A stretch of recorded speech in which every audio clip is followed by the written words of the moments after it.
Make some noise for Brother Ali!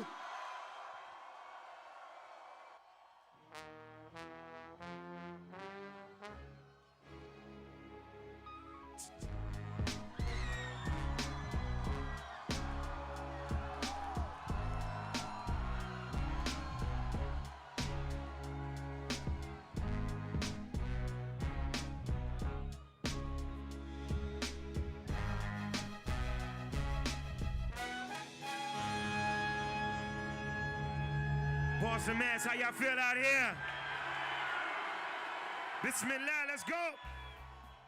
I'm here with Brother Ali. Great show tonight. Thanks. I guess we'll start off with your new album, Mourning in America, is a little bit different than your typical albums, which kind of, talk about your personal life. You want to maybe explain about your new album? Yeah, my new album is, it's really, the music that I started out making was really about struggle, about my personal struggle. And there was always, I've always had a two-pronged approach to first really describe what that struggle is like, but then also hope for the future. And over the course of my career, people have heard me being in struggling, suffering, and then also working my way into a better reality.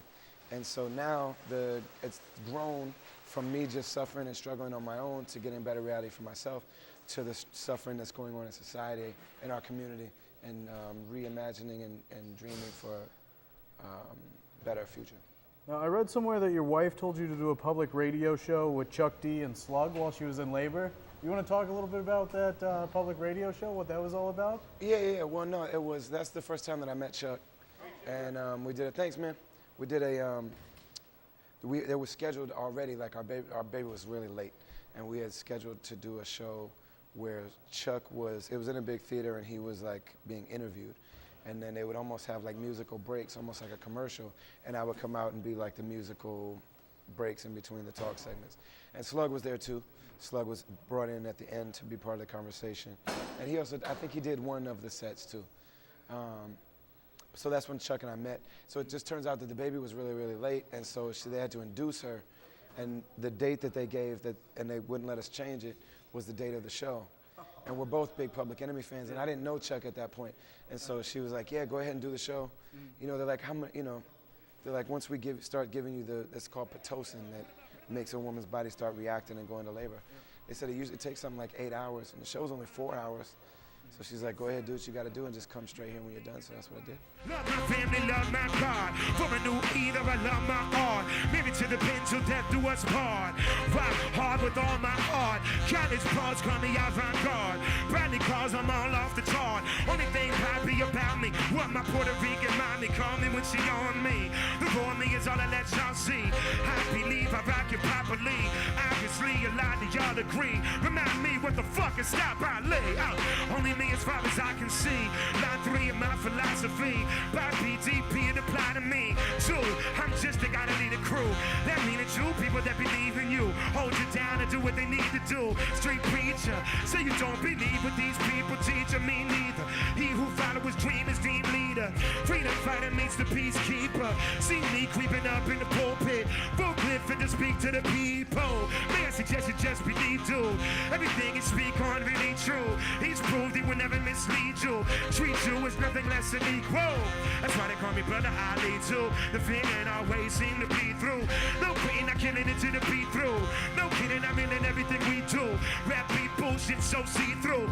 They don't like the hoops, they gotta lead through. So they turn on each other like the weak do. Put your fucking hands up, let me see you.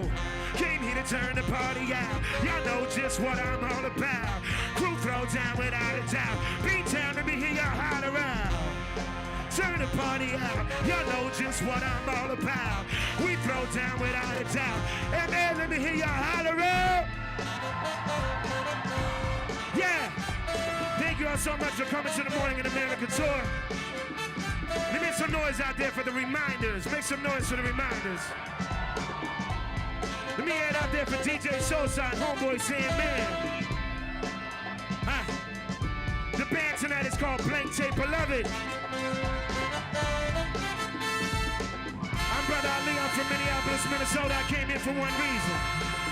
I came here to turn the party out. Y'all know what I'm all about. Get your hands all in the air.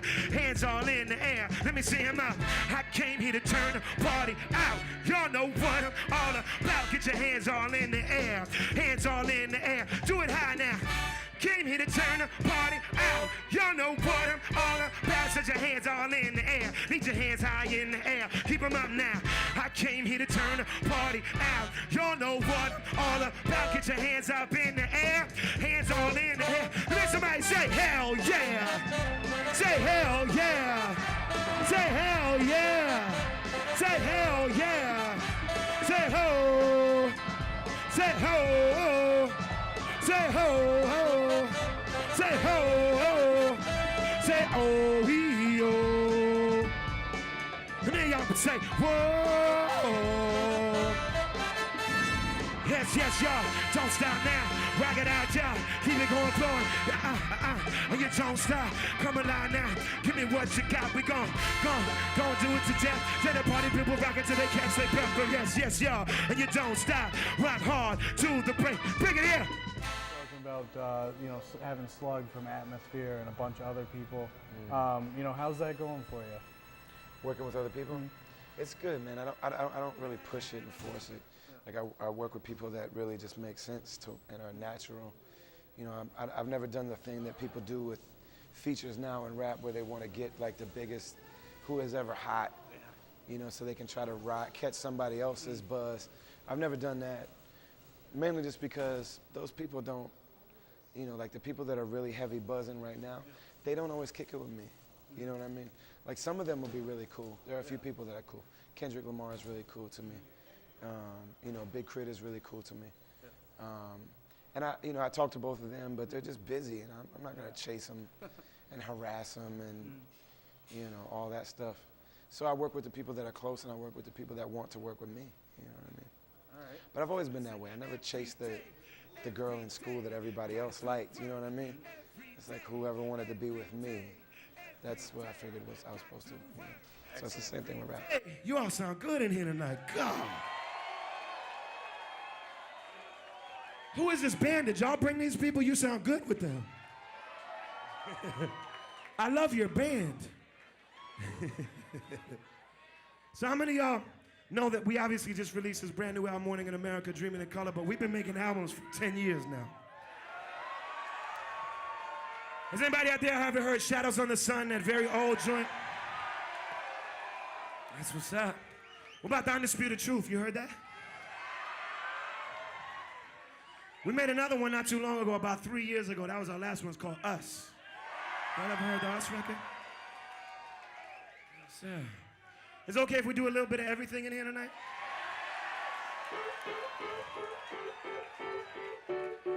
All right. Only Life, I know you talk about, it doesn't matter your race, beliefs, where you're from, but more so, no matter what you do, get a job, hustle, go on welfare, it's tough to get out of this cycle. That song is really, not to downplay the role that race plays, because race plays a huge role. And they're actually, a lot of us are, almost all of us are oppressed in some ways and privileged in other ways. And the reality is that even when we are poor, there still is a totem pole, a social hierarchy of race that really affects the living of life for a lot of people, for everybody involved. But that song in particular is talking about poverty, and that poverty is a unifier in the sense that, poverty is not just a black and brown thing. So I talk about, projects and trailer parks and reservations and, housing complexes and, apartments and all that kind of stuff. So talking about what it feels like to be trapped in poverty, that the reality is that, our opportunities, the world is as big as we are aware that it is, you know what I mean? And so, we have this tendency to blame the poor for their situation. The richest people that have everything, that's what they want us to do, is blame the poor for our own trouble and make it sound like, well, if they worked harder, if they were more moral, if they were smarter, if they just made the right choices, and if then they wouldn't be in that situation. And it's true that everybody has to work hard, everybody has to be moral, everybody has to make good decisions. But there are a lot of people that work hard all their life and do all the right things and still end up with nothing. And its society is engineered that way by the people at the top. So that song is humanizing the poor, unifying the poor, and really trying to express what it feels like to be trapped in poverty. Does being a father and wanting to leave a better world for your kids change your thinking a little bit? Absolutely. Yeah, I think it does that for everybody. I don't think there's anybody in this world that has children that doesn't want the world to be better for their kids than it was for them. And, you know, in this country, it used to be that way, that, you know, the next generation had a chance to do a little bit better than the generation before. And now that's not true. Now, you know, our children aren't educated better than we were. Their opportunities aren't bigger than ours. They're not going to earn more money than we are. They're not going to be more free. They're not going to work less hours. Nothing about their material existence is going to be better than ours. They don't have better health care. They don't have better anything. We're going to do a song on Uncle Sam Goddamn in here. You just have to be okay with that.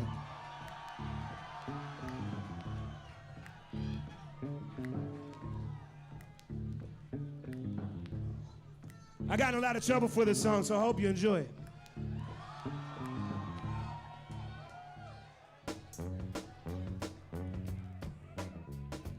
Not asking about your political views about the president, but do you think the mainstream media puts too big a deal on religion and race in the candidates?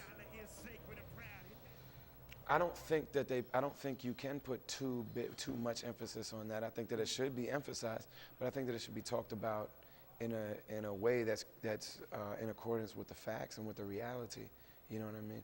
Yeah. I think that when talking about the president specifically, when these comments are made by folks on the right who want to discredit Obama,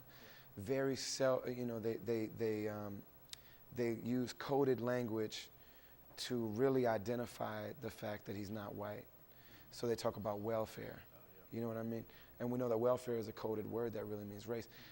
Most of the people in the mainstream media, instead of calling that out for what it is, they have this idea of being neutral.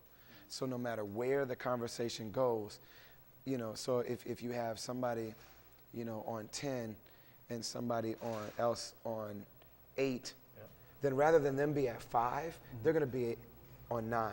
Yeah. You know what I mean? Right in the middle. Yeah. Well, not in the middle, but between two extremes. You know what I mean? Rather than really talk about things for what they are. The other part of that is that his religion, and I mean, there are exceptions to that. Chris Matthews has been really big, and Bill Maher has been really big, but they're considered fringe. They're not considered, you know, that's not the same as Anderson Cooper doing it. Although Anderson Cooper has done some really cool things with that. But in terms of calling that out as the race baiting that it is, you know what I mean? The mainstream media doesn't do that. So I wish that they would talk about race in an honest way, but they don't. They ignore it. You know, the fact that the president has felt like he can't have any kind of agenda for the African American community, even though we know that there are specific challenges that are particular to that community. They have challenges and they have ways that our country and our society are not serving them or underserving them, and not providing them the same access to goods and resources.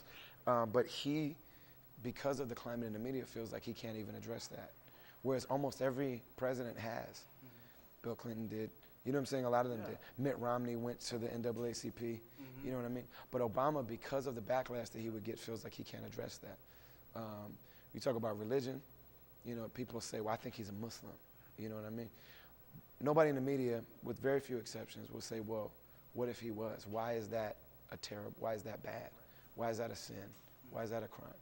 I was really glad Colin Powell, during the last election, called that out and said, well, is there something, why can't we should be telling Muslims that your children can grow up and be president.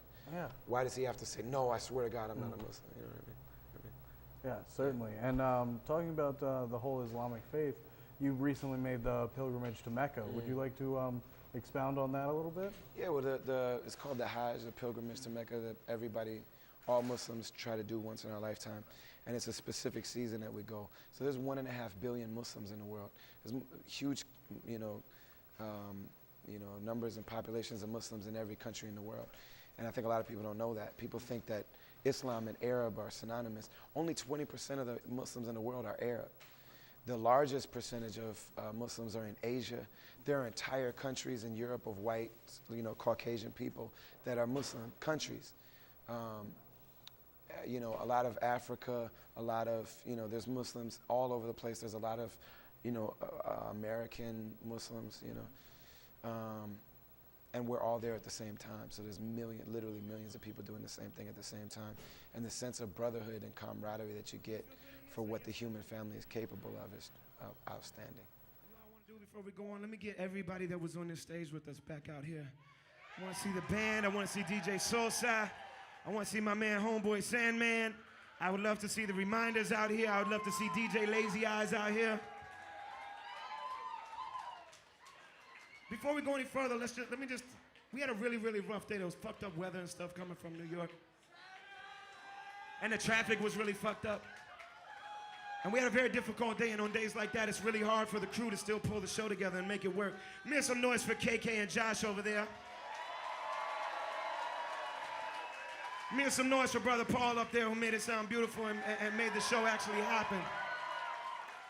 Hey, and I want to say, whoever in here, I don't know your name, sister or brother, but whoever is doing these lights, you did a great job. Let me hear it for them, too. You know, a lot of people make choices based on who to bring on tour, based on ticket sales and all that kind of stuff. I bring the people that I want to be with around, you know what I mean? Because when I'm touring, I spend so much of my year on tour, almost as much time as home. So the same way that you choose the people that you live with, and when you're on the road, you have to choose those people too. And also I bring people that I believe in what they're saying, and I want for us to be reflections of each other. And this time I brought the Reminders, who are some of my dearest friends, and you know, our families are friends, and our children are friends, and you know, very, very close. We go on vacation together as families, all that kind of stuff. And I brought them because their music is so full of joy. And there's just not much, we're in a loveless, joyless society that really celebrates, you know, being victorious over somebody else. You know what I mean? And that album is called Born Champion, and we're talking about the champion that's in everybody. The champion, you know, championing the cause of humanity, championing the cause of love, you know, having the courage and the strength to live with love and joy in the face of a world that's loveless and joyless. So they're beautiful, and I love them, and they're incredible. You know, also they're a couple, so their music comes from love and joy, you know what I mean? Their children are, you know, everything.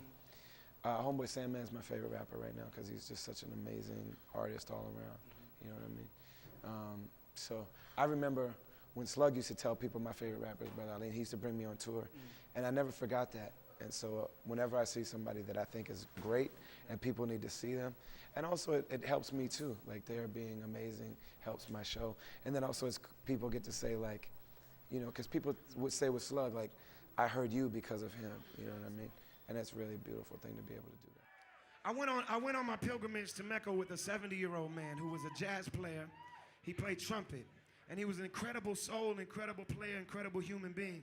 And we became very, very deep friends. I know, it's not a comedy show, and that shit you said ain't funny. Please be quiet.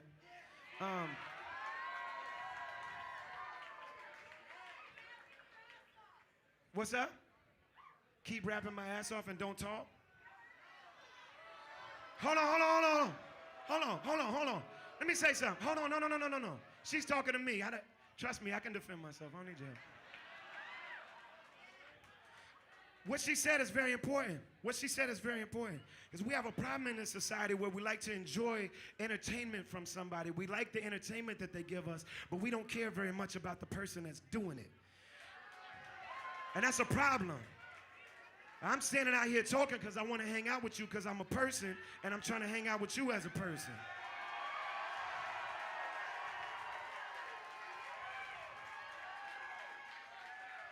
And I think that says something specifically about hip-hop, because a lot of people that look like we do, they like to enjoy the music and don't care much about the people or the conditions that created it. That's a sickness that we have that we need to get over.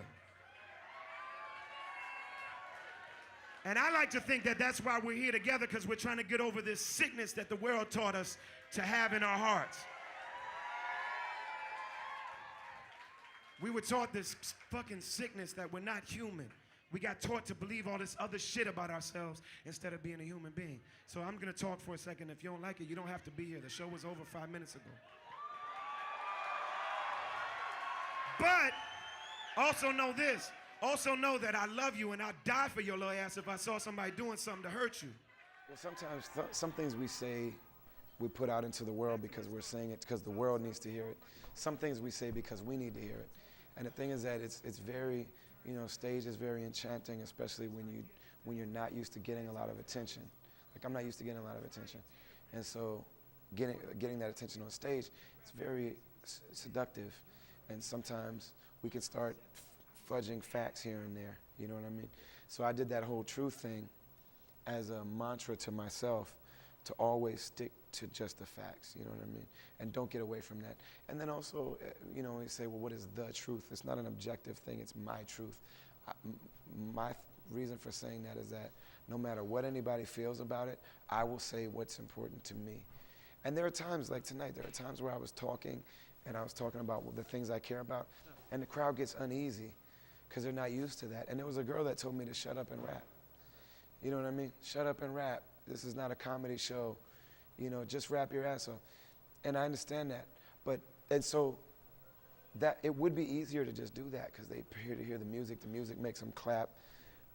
But my thing is that I have to have a commitment to what's going on inside me. I think that whatever's electric inside me is a communication from the divine, that's what I'm supposed to be talking about. That's what I'm supposed to be pushing into the world. I'm not supposed to quiet that to give them what they want. I'm supposed to give them that. I believe that. So that's what I want to say the truth is here and all that. That's a commitment to myself. It's an oath to myself. So you feel like, there's a bit of a divine guidance possibly with your music? Yeah, I think that's true with everybody. People don't see it that way. But I think that if we don't, I think that we shouldn't take credit for our own greatness. You know what I mean? I think we should take credit for the work that we do. We should take credit for the discipline that we enforce on ourselves. But anybody that's creative and anybody that really has great ideas or, deals in greatness, everybody will tell you it comes from somewhere else. So if we pretend to own that thing, we're taking credit for something that's not really us. And I know it's it's very popular for people to be anti-theists right now, not just atheists, old school atheists, but like anti-theists, and that's unfortunate. That's a problem that people have to work out. You know what I mean? People that are don't believe in anything greater than their own capacity to understand the world. Their idea of life is that their mind is at the top. And it's not just the human mind because they don't respect things in other cultures, very culturally chauvinist. But that's the popular thing right now. And again, my fans, a lot of them, there are Muslims here at every show, but the majority of the crowd would probably rather not hear that. But I have to do what I believe in. You know what I mean? I was doing this long before anybody was here to listen, and I'll be doing it long after they find something else to listen to. And so I have to be me. So when this is over, I have to be able to say I was me. I stayed true to the people that love me. I stayed true to the people that taught me. I stayed true to the people that made me what I am in the situation and the reality that made me what I am. Because if I'm not true to that, then I'm not worth anything. And all this is just bullshit. You know what I mean? But when I'm done and whatever is it, I'm going to feel good. I want to feel good about what I did. Hope says that I don't care what happens to me as long as I'm willing to put in the struggle and the sacrifice, and as long as I'm willing to sacrifice for what I think is right, then I can make the world a little bit better than the way I left it. I can leave it a little better than I found it. So that's what I'm talking about. I'm talking about hope, and at the end of the day, I'm talking about love. The first song that we did today is called Stop the Press, and that basically, all of my albums have been so autobiographical, so I wanted to just give a little update for the personal story, since so much of this album is dealing with social and community and public kind of issues rather than personal ones. So I just wanted to give a update to kind of explain why I'm doing an album like that. And I started touring in 2002, so that's 10 years ago, and I did more and more and more every year. So I did 6 months, or I did 4 months, then I did 6, then I did 8, and I got to the point where I was doing 10 months out of the year. A lot of the people that I toured with, like I said, that are my family, they just weren't able to tour with me anymore for one reason or another. So I was with all new people that I didn't have that bond with. I'm building it, but it's new people. And, you know, on top of that, my father passed away, my dear friend Idea died, and I would go home, and it's like I was visiting when I was home. So I'd go home, fly home, cancel a show, fly home, go to a funeral for somebody that I love, and then go right back to the road the next day, almost like it never even happened or something. I started feeling like I wasn't a person, like I was just this entertainer thing. And I had to go on stage and still rock the house and everything. And I was hurting inside. I can't go out on stage and just be like, I'm hurting, you know what I mean? So I said, I don't know if I want to do this anymore. I took a bunch of time off. And then I made that pilgrimage to Mecca, and that gave me this kind of reawakening and made me really excited about life again. And that's what made me want to make this album that I made about what's going on in our society. So that song really means a lot in terms of explaining how this album, why this album exists. How long has it been since we've been together? A few years, right? Let's take a few minutes and get caught up. Put them up, put them up. Stop the presses, give me a couple seconds. Let me tell my friends what's up with Big Brethren. New year, new beard, a new record. Made a few adjustments, I wanna discuss it. In a life of pain and sadness, I never would've guessed that a taste of success would've been the first time I ever got depressed. I mean, I know I'm blessed, I just couldn't adjust. In life, all I ever knew how to do was fight. Scrapped on the playground, fighting for the mic. Trying to build a life with the insane wife. Fighting for a little bit of time in the light. Then I got a daughter, a car, in a house, no one left to fight with but myself. Gained a lot of weight, one think about my health. Hold it, maybe the music that I make can get help. Let's see, can't drive cause it's albino shit. Told him I was legally blind, that's legit. I ain't want Ed to have to scoop the kid, so I bought a crib a couple blocks from his. And that's the greatest friend I ever had. Like a brother to me, a borderline dad. Maybe making the record to get me on track. Help me fix whatever's wrong with my head. I jumped back in the basement at once. Made the album Us in a couple of months, but I ain't gonna lie to them, I felt lost. Energy I brought might have been a bit off. A couple great moments though, of course. Baby girl, puppy love, and the Travelers. Wow, I toured 2 years off that album. Was on the road 10 months out of one of them. Did the globe with my brother BK1, my life coach slash DJ, who literally been with me since day one. Had a lot of hard times, had a lot of fun. Long story short, he got a hell of a wife. Catastrophe, damn near ended her life. We brought our wifeys out to Hawaii. And guess who got pregnant on Waikiki? He said, I need to talk to you, Ali. This is what you were born to do, but not me. So after Soundset 2010, say goodbye to my DJ, but not to my friend. My career ain't stopped, it just grew. I rocked the bells in Glastonbury too. I was close enough to smell Beyonce's perfume, but it just wasn't the same without Dude. It couldn't slow me down, no Lord. Stayed on the planes and the buses and cars. Brought a younger DJ into the squad. And sucker quit on me cause I toured too hard. Well, on to the next one. Then me and Ant had trouble connecting. If I was here, then he was always there. Touring and recording with atmosphere. What the hell's going on with my career? Within a year, my team disappeared. Got a phone call on the 4th of July. My dad died, he committed suicide. Shit. Should have been there for him. Had to fly home from Europe to bury him. Give me a minute. Bismillah. Alright, listen, trying to hold this marriage together. Me and my baby barely see each other. I'm in France with my fans taking pictures. She's at the crib making dinner, doing dishes. She ain't gotta worry about me screwing up a bitch. That ain't enough to make a woman feel precious unless we start to intersect it. We got no choice but grow in different directions. I got that phone call again. You know the kind you never want to get. Idea's mom couldn't get a hold of him. Found him dead in his apartment. I'm just drowning in tears. Probably won't get over that in all my years. I'll remember forever. A day later boarded a plane from Mecca. And the next month changed my life. Listening to God in the holy sights. Inklings I had had all my life suddenly presented themselves in plain sight. Any doubts I had about the mic and whether or not what I write is right fell out of sight like tears on the floor. Now I'm going harder than I ever did before. Got a couple of beat tapes from Jake. Genuine dude and his music is great. I told Zach to hold my tour dates. Roll the tape, I got something to say. However long it's been, you're just as beautiful as you were last time we were here. Let's start this one right though.